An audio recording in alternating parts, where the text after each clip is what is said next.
घरी पाहुणे येणार आहेत आणि काहीतरी झटपट आणि टेस्टी बनवायचं आहे, तर मग हा व्हिडिओ शेवटपर्यंत नक्की बघा.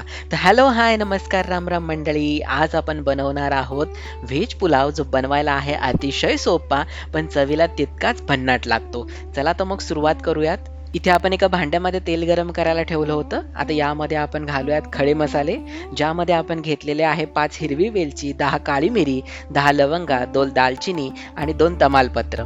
आता यानंतर आपल्याला या तेलामध्ये घालायचं आहे आलं लसूण क्रश. तर इथे आपण 2 चमचे आलं लसूण क्रश घेतलेला आहे. याचा कच्चेपणा जाईपर्यंत आपण याला छान परतून घेऊयात आणि त्यानंतर आपल्याला यामध्ये घालायचा आहे कांदा. तर इथे आपण 2 कांदे उभे बारीक चिरून घेतलेले आहेत. कांदा थोडासा मऊ झाला की यामध्ये आपल्याला घालायच्या आहेत 4 ते 5 हिरव्या मिरच्या. आता हिरवी मिरची सुद्धा आपण या कांद्यामध्ये छान परतून घेऊयात आणि त्यानंतर आपल्याला यामध्ये घालायचा आहे 1 कप उभा चिरलेला बटाटा, 1 कप हिरवे वाटाणे, 1 कप गाजर, त्यानंतर आपण घालूयात 1 कप फ्लॉवर. तुम्ही तुमच्या आवडीनुसार कोणत्याही भाज्या यामध्ये घालू शकता. आता या सगळ्या भाज्या आपण छान मिक्स करून परतून घेणार आहोत. तर अशाच चविष्ट आणि सोप्या रेसिपींसाठी द फ्लेवर मराठीला सबस्क्राईब केलं नसेल तर आत्ता सबस्क्राईब करा आणि तुम्हाला जर आपले व्हिडिओज आवडत असतील तर लाईक, शेअर आणि कमेंट नक्की करा. आता आपण यामध्ये घालूयात चवीनुसार मीठ.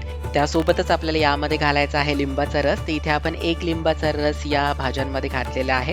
त्यानंतर आपण इथे अर्धा चमचा साखर घातलेली आहे.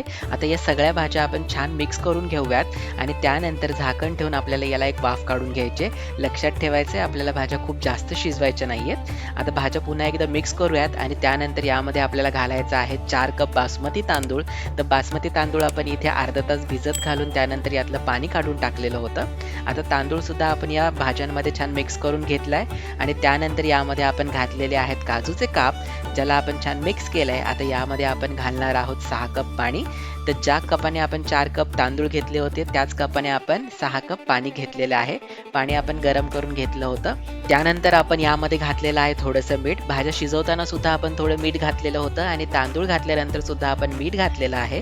तर मिठाचा वापर आपल्याला काळजीपूर्वक करायचा आहे. आता याला एक उकळी आल्यानंतर आपण या भातामध्ये घातलेलं आहे 2 चमचे साजूक तूप. आता तूप घातल्यानंतर याला छान असं आपण मिक्स करून घ्यायचं आहे आणि त्यानंतर यावरती आपल्याला झाकण ठेवायचं आहे आणि झाकण ठेवून आता आपल्याला हा पुलाव 20 मिनिटासाठी शिजवून घ्यायचा आहे. तर तुम्ही बघू शकता अगदी 20 ते 25 मिनिटामध्ये एकदम छान असा आपला व्हेज पुलाव तयार झालेला आहे. एकदम परफेक्ट असा रंग आपल्या पुलावला आलेला आहे. सगळ्या भाज्याही एकदम परफेक्ट अशा शिजलेल्या आहेत. पुलाव अगदीच गिचका किंवा मोकळा झालेला नाहीये. एकदम परफेक्ट असं टेक्स्चर आपल्या पुलावला आलेलं आहे. एकदम कमी साहित्यात तयार होणारा हा पुलाव बनवायला जितका सोपा आहे तितकाच चवीला तो टेस्टी लागतो. तर तुम्हाला ही रेसिपी कशी वाटली हे आम्हाला नक्की कळवा. धन्यवाद.